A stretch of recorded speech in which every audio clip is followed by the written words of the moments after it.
দাঁড়াও দাঁড়াও দাঁড়াও দাঁড়াও দাঁড়াও, রাগ সবার হয়, আমারও হয়, কিন্তু বেশি রাগারাগি শরীরের জন্য ক্ষতিকারক। আর তুমি যা করেছো তাতে কিন্তু এবার আমারও রাগ হচ্ছে।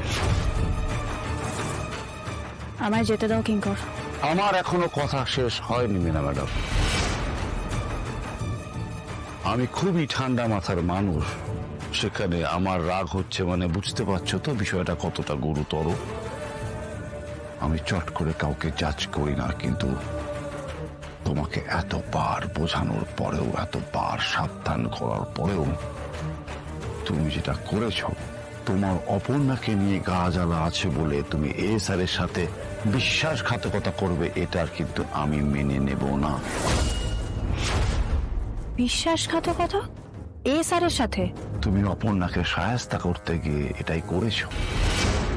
আর এ স্যারের সাথে যদি কোনো অন্যায় হয়, এই কোম্পানির সাথে যদি কোনো অন্যায় হয়, আমি কিন্তু সেটা মেনে নেব না। খুব ডিফিকাল্ট সেটা আমার পক্ষে। হ্যাঁ, এই স্যার আবার এই সমস্ত বিষয় একটু ক্ষমাশীল, একটু না অনেকটা মহান, অনেককে অনেক সময় অনেকবারও ক্ষমা করে দিতে পারে, কিন্তু আমি কিঙ্কর, আমার কাছে ক্ষমা বলে কোনো কথা ডিকশনারিতে নেই।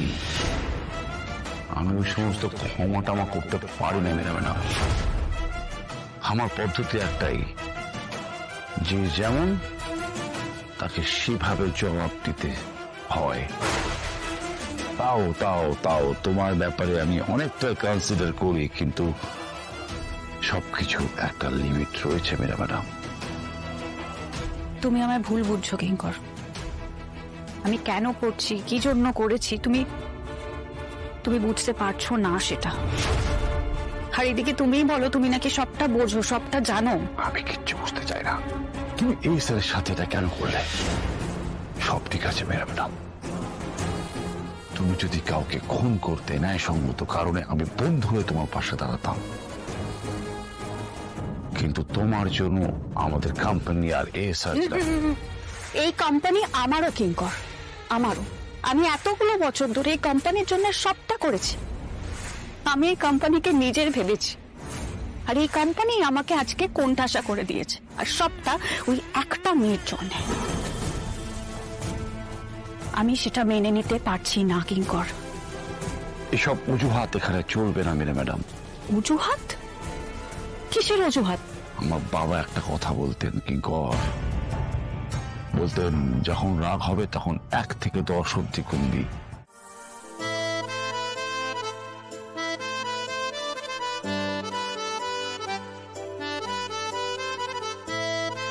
এটা আমার কাজ।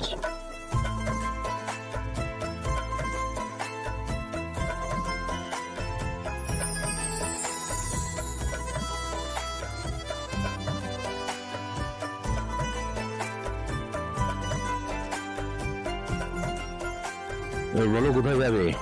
পরোটার ওই কাঁচা লঙ্কার আচার না অন্য কোথাও? আমি কি বলবো? তোমার যেখানে যেতে ইচ্ছা করছে সেই জায়গার নাম বলবে। আপনার যা ইচ্ছে।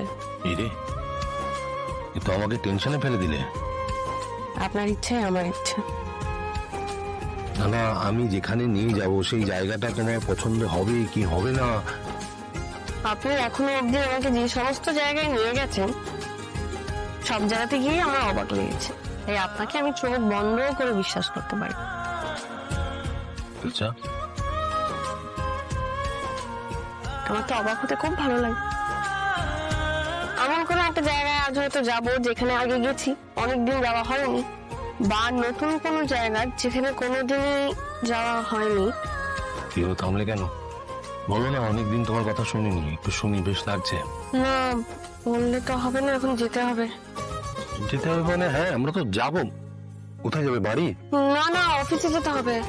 অফিস মানে? অফিস থেকে তো এলাম। না না, আমি সব কাজ কর্ম সব এলোমেলো করে রেখে চলে এসেছি। পেপারস গুলো পড়ে আছে, সেগুলো আমাকে গোছাতে হবে, এখনই আমাকে যেতে হবে। আরে আপনি এখানে একটু ওয়েট করুন, আমি আসছি। একটু টাইম লাগবে আমার, সেটা করিয়ে আমি আসছি। খুব ইম্পর্টেন্ট কাগজপত্র, একটু গুছিয়ে আসি। আসি। আচ্ছা, আমি এখানে একা একা ওয়েট করে কি করব? চলো, তুমি যেখানে যাচ্ছ আমিও যাচ্ছি তোমার অফিসে। চলো। চলুন। এই চেয়ারে বসার যোগ্যতা তুমি অর্জন করেছো, তুমি শুধু শুধু কেন আমার পাশের চেয়ারে বসবে? আমার পরীক্ষাটা ঠিক করা হয়নি, আমি পারিনি। মানে আমি বুঝলাম না, কিসের পরীক্ষা?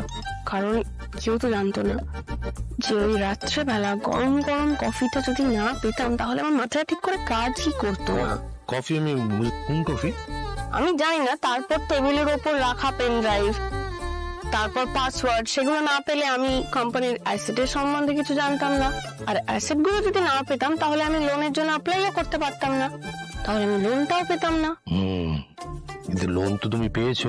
সেটা তো আপনি ছিলেন বলে। আপনি না থাকলে তো পেতাম না। আমি এখনো জানি না ওই লেবাররা আমার কথা শুনতো কিনা শেষ পর্যন্ত,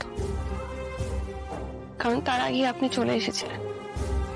আমি যা করতে পেরেছি আপনি পাশে না থাকলে পারতাম, পেরেছি আপনি ছিলেন বলে। তুমি ভাবলে কি করে আমি তোমাকে একা করে চলে যাবো?